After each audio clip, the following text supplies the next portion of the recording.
இந்த மினியேச்சர்ல இருக்கிற ட்ரெஸ்ஸை கஸ்டமருக்கு மாத்திடலாமா?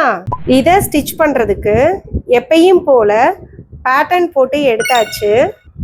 இதுக்கு நாம பஃப் ஸ்லீவ் வைக்க போறோம். அதுக்காக நான் பேசிக் ஸ்லீவ் பேட்டர்ன் போட்டு எடுத்திருக்கேன். நம்ம என்ன ஸ்லீவ் வச்சாலும் ஃபர்ஸ்ட் பேசிக் ஸ்லீவ் பேட்டர்ன் போட்டுட்டு தான் நம்ம டெவலப் பண்ணணும். So that basic sleeve pattern.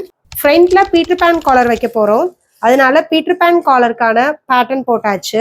இந்த கார்மெண்ட் பொறுத்த வரைக்கும் ஃப்ரண்ட்டும் பேக்கும் சேம் டிசைன் தான். ஃப்ரண்ட்ல மட்டும் நம்ம இன்வெர்டட் ப்ளீட் வைக்க போறோம். அதுக்கான பேட்டர்னும் போட்டு எடுத்தாச்சு.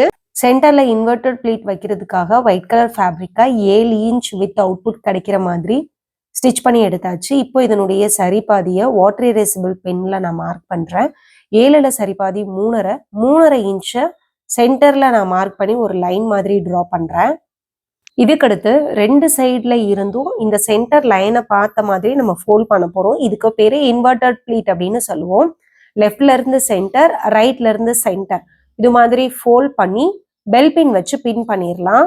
மேல இருந்து நான் ஒரு 6 இன்ச்சுக்கு மட்டும் ஸ்ட்ரெயிட்டா ஸ்டிச்சஸ் போட போறேன். அதுக்கானதை மார்க் பண்ணிட்டு பெல் பின் வச்சு பின் பண்ணதுக்கு அப்புறம் ஒரு ஷேப்ல வர்ற மாதிரி இதை ஸ்டிச் பண்ணி எடுத்துட்டீங்கன்னா நம்மளுடைய அவுட்புட் ரெடி.